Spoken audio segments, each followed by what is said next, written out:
Hello everyone, welcome to Anime No Me, and thank you for joining us for another One Piece video. After the time skip, Zoro appeared with a scar over his right eye, and it generated many questions about just how he had acquired it, and whether it has any use other than just looking cool. And the scar even gave rise to possibilities that there is something very special about his eye. So in today's video, we're going to talk about how Zoro managed to acquire that scar over his eye, and what Oda-sensei's justification was for giving Zoro this mark on his face after his training with Mihawk during the time skip. But before we dive into the video, if you're new to the channel or even if you've watched a bunch of our videos, we'd be absolutely honored if you'd leave us a like and even subscribe and maybe leave us a comment letting us know what you thought of the video. It really helps us out, especially with that old YouTube algorithm, and it keeps motivating us to make more content. And if you'd like to help out the channel in a bigger way, consider sharing this video or another one of your favorites with a friend. But without further ado, let's get into the video. So my friends, Zoro is one of the more skilled characters in the series and is a standout as one of the most powerful swordsmen in the world of One Piece. Through his dexterity and expertise with a blade, it places him at a very high level, second only to legendary swordsmen such as Mihawk and Shanks, as well as some other extremely famous pirates that populate the One Piece universe. To attain the level of these exceptional swordsmen, Zoro has undergone intense training and dedicated himself tirelessly to improving his skills. And his quest for excellence led him to Mihawk, the master of the sword himself, to whom he humbly asked for training, aiming to surpass him in the future. During this rigorous period of learning, Zoro not only refined his sword mastery, but also acquired impressive new techniques. And these newly acquired skills allowed him, in the present, to deliver a formidable strike that was capable of cutting even Kaido, who is of course one of the most resilient, feared, and durable pirates in the world of One Piece. In addition to his improvement with the sword, this training also marked Zoro permanently with a visual transformation for him, a scar over his right eye, adding an even more impressive aura to his countenance. However, it's extremely important to note that this scar is not a weakness. It's a mark of his determination and tenacity because despite hindering his vision, Zoro overcame this limitation with incredible ability of observation haki, an ability that allows him to sense the environment around him in a much more acute way than his vision ever could. Now, this ability of Zoro's is not unique. Of course, Admiral Fujitora, another master of the sword, also relies on his observation haki to compensate for the fact that he's blind, still moving with grace and precision based on his senses as well as his haki abilities. So again, Zoro only having one eye is not a disadvantage, but rather a testament to his strength and determination, because not only was he able to overcome the visual loss, but he also turned this mark into an element of his character, further increasing the fear that he places in his opponents. During his journey, many of us have been curious about the reasons that led Zoro to ask his greatest rival, Mihawk, for training, because throughout his adventures, we've witnessed Zoro constantly challenging his own limits, switching swords, and developing new techniques to face increasingly more powerful opponents. This incessant quest for improvement has its roots in a dream that he made with Kuina, and that was to become the greatest swordsman in the world, a title that is currently held by Dracula Mihawk, also known as Hawkeye's Mihawk. In the world of One Piece, Mihawk is a living legend whose skill with a sword is so exceptional that both the world government and the Navy recognize his fearsome mastery. And in the past, he was even feared as a marine hunter, and this reputation has only been reinforced since he founded the Cross Guild, which has transformed him back into an official marine hunter. From the beginning of his journey, Zoro had the clear objective of defeating Mihawk and winning the title, and his first counter with Mihawk on Baratie provided a unique opportunity, though Zoro was still unaware of the gulf of skill that separated the two of these swordsmen. And with just a small blade, Mihawk broke two of Zoro's swords and pierced his chest, leaving him lying on the ground. And yet, in that brief duel, Mihawk realized the young swordsman's exceptional potential. So Mihawk chose to spare his life, marking him with a scar as a souvenir of this confrontation. So Zoro, fallen and crying, made a solemn promise to his captain that he would never be defeated again, and he would strive to become the greatest swordsman in the world. After Baratie, Zoro and the rest of the crew continued their journey for a little while until they reached Sabati Archipelago. And in those events, he was sent, along with his compatriots, to different locations around the world by Bartholomew Kuma. The place that Kuma sent Zoro took him to Kuragana Island, Mihawk's home. And on this mysterious island, Zoro met up with Perona and explored the dark and mysterious territory. Now, meeting Mihawk once again was not Zoro's choice, but this time he didn't intend to challenge him. Instead, he chose to absorb every bit of teaching, every observation, and to use it as fuel for his relentless determination to surpass his own limits, on his way to becoming the greatest swordsman in the world. Because who better to train him than the current greatest swordsman? During this period of intense training, Zoro was fully aware of the abysmal disparity in power that separated him from Mihawk, and he recognized that attempting to confront the world world's greatest swordsman again without significantly honing his skills would result in an inevitable and crushing defeat. Furthermore,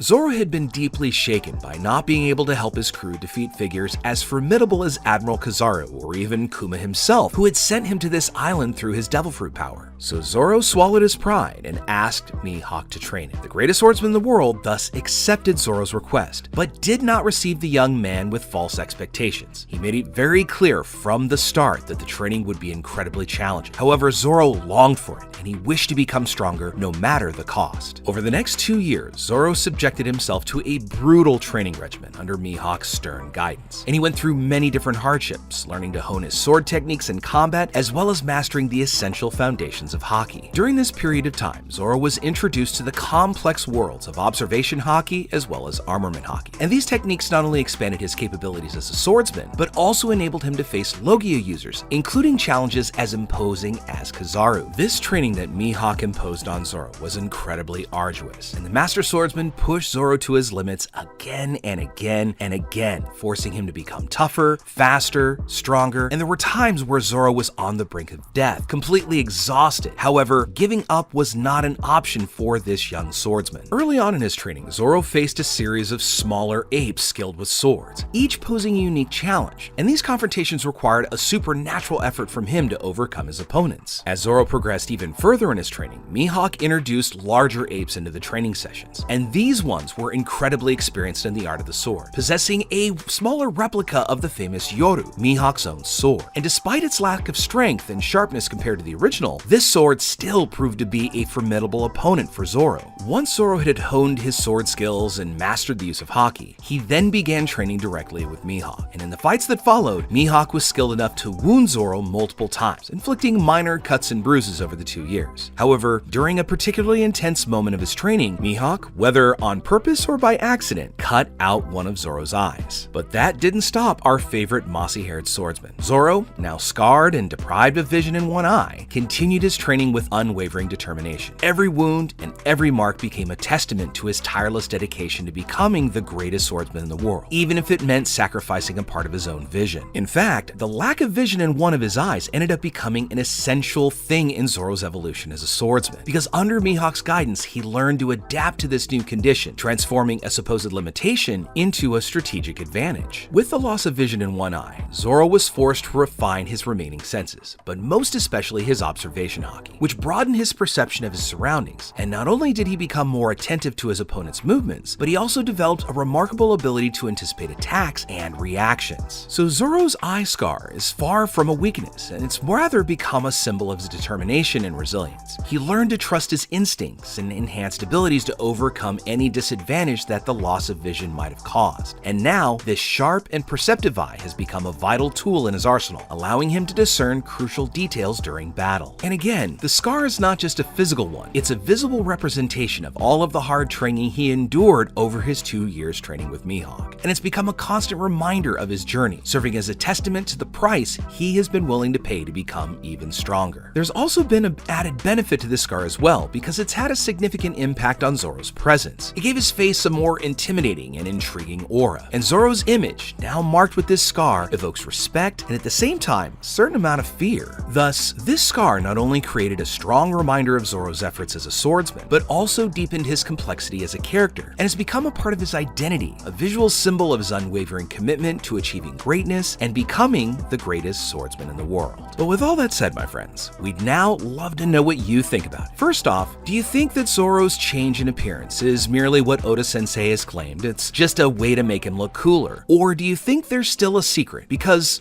if there's one thing we know about Oda, he is a master of quick changes and surprises and leaving things in plain sight for so long that we often forget that there might have been a reason. So could there be that Ashura or some kind of demon hidden behind the eye? Or is it simply just a scar and a reminder of all his training? Also, what do you think is going to happen when Zoro and Mihawk finally cross swords? And who do you think is going to come out on top? Now, of course, here at the channel, we're rooting for our mossy-headed boy Zoro, but there's always a chance at a twist or some other kind of resolution that we might not have expected. So let us know what you think in the comments below. As we wrap up our video for the day, we want to first thank you all so much for watching, especially those of you who've made it here to the very end. Make sure you comment on any themes or ideas that you'd like to see in future videos. And also, since you made it this far, give us a like and hit that subscribe button before you head out to take on the rest of your day. I look forward to seeing you all in our next video. Let's keep sailing this giant sea together. Take care.